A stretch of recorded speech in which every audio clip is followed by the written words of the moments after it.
कांग्रेस महासचिव प्रियंका गांधी धुआंधार प्रचार कर रही हैं। कश्मीर से लेकर कन्याकुमारी तक प्रचार कर रही हैं। अब ये राजनांदगांव पहुंच चुकी हैं।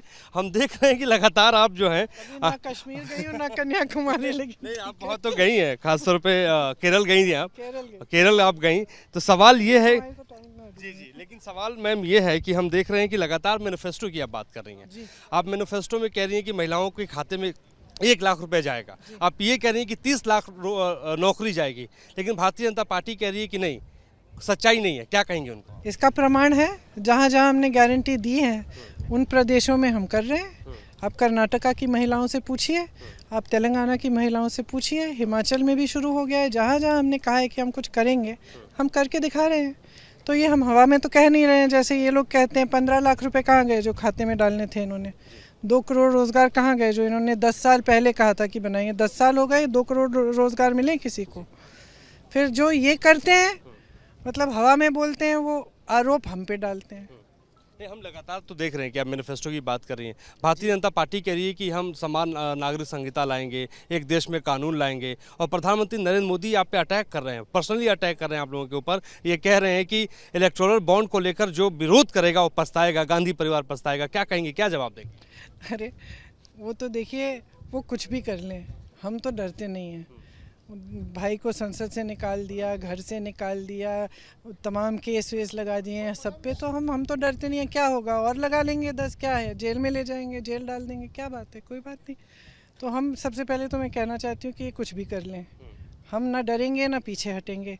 रही इलेक्टोरल बॉन्ड्स की बात, अब इलेक्टोरल बॉन्ड्स की स्कीम लाया कौन?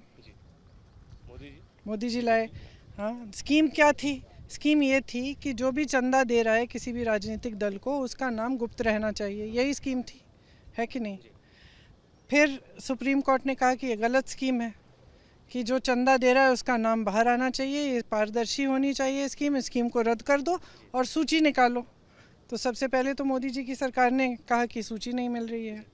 फिर जब डांट खाए दोबारा न्यायाधीश से, तो फिर सूची निकली तो उसमें पता चला कि किस किस ने चंदा दिया है, कितना चंदा दिया है, और अजीब अजीब से डिटेल्स निकले। क्या निकला कि ऐसी कंपनियों ने चंदा दिया है जिनका मुनाफा कम है और चंदा ज़्यादा है।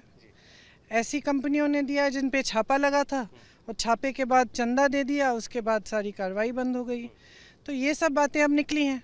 अब प्रधानमंत्री कह रहे हैं कि भाई ये स्कीम ही पारदर्शी स्कीम थी। पारदर्शी स्कीम कैसे थी जब गुप्त स्कीम थी? जब आपने ये स्कीम निकाली कि सारे नाम गुप्त होने चाहिए, तो आप अब कह रहे हो कि पहली बार चंदा के सारे, ये जो चंदा देने वालों के नाम निकले हैं। भाई इतना तो बेवकूफ़ नहीं है ना जनता, इतनी बेवकूफ़ नहीं है जनता, तो समझदार है, अब देख रही है, सारा गांव-गांव तक पहुंच गई है ये बात इलेक्टोरल बॉन्ड्स की। आपकी सरकार आएगी तो क्या आप जांच कराएंगी? क्यों नहीं, बिल्कुल। कसूरवार लोग जेल जाएंगे? देखिए, ये जो इस तरह की जो कार्रवाई करते हैं ना ये लोग, कि विपक्ष के नेताओं को, मुख्यमंत्री को जेल में डाल दिया, अभी हेमंत सोरेन जी आदिवासी मुख्यमंत्री हैं, उनको जेल में डाल दिया, ये सब राजनीति के लिए हो रहा है। इस तरह की कार्रवाई मुझे नहीं लगता कि उचित होती है। अगर वाकई किसी ने गलत काम किया है तो हाँ, होनी चाहिए। और रही इलेक्टोरल बॉन्ड्स की, तो स्कीम तो रद्द कर ही दी है सुप्रीम कोर्ट ने। प्रियंका जी, आप मुद्दों की बात कर रही हैं, वो राम की बात कर रहे हैं, वो कह रहे हैं राम का आशीर्वाद उनके ऊपर है। और कांग्रेस खासतौर पे अगर बात करें तो आप लोग भी कह रहे हैं कि हाँ हम शिव भक्त हैं, राहुल जी कह रहे हैं कि वो शिव भक्त हैं। तो आप लोग कैसे जवाब देंगी राम की जो बात लगातार वो कह रहे हैं? देखिए, इसका एक ही जवाब है, भगवान राम का पूरा जो जीवन था, जो लक्ष्य था, जो संदेश है, वह यही है कि सत्य के पथ पर चलो। और यही हमारे देश की पुरानी परंपरा है, यही हिंदू धर्म की परंपरा है। तो जो सत्य के पथ पर चल रहा है, जो सद्भाव के पथ पर चल रहा है, जो जनता के प्रति श्रद्धा रखता है, जिसके दिल में परोपकार है, जनता के लिए आदर है, वही सफल हो सकता है इस देश में। और कुछ देर की सफलता तो ऐसे लोगों को अक्सर मिली है जिनके दिल में श्रद्धा नहीं है, लेकिन जनता समझ जाती है। और भगवान राम का भी यही संदेश था। तो ये अब भगवान राम को चुनाव के समय इस्तेमाल करना मैं समझती हूँ कि अनुचित है। मैं समझती हूँ कि चुनाव के समय ये बातें होनी चाहिए जो जनता की बातें हैं। और जनता की बात आज क्या है? बेरोज़गारी बढ़ रही है, महंगाई बढ़ रही है, जनता के संघर्ष बढ़ रहे हैं। मैं बहुत लोगों से मिलती हूँ, यहाँ से पलायन भी काफ़ी हुआ है। और बहुत लोगों से मिलती हूँ और वो यही कहते हैं कि देखिए हम मेहनत कर रहे हैं, बीवी मेहनत कर रही है, बच्चा बड़ा हो गया, उसको रोज़गार नहीं मिल रहा है, फिर भी कहीं ना कहीं जुगाड़ करके दिहाड़ी कर लेता है। सब मेहनत कर रहे हैं लेकिन मेहनत पूरी नहीं हो रही है, महंगाई बहुत बढ़ चुकी है। तो आज तो मेरे ख्याल से चुनाव के समय अगर हम जिम्मेदार न बने, हम नेता हैं, हम बड़े बड़े राजनीतिक दलों के नेता हैं, हम खुद जिम्मेदार न बने और हम जनता के प्रति अपनी श्रद्धा इस तरह से दिखाएं ना कि हम जनता के मुद्दों पे ही इस चुनाव को लड़वाएं।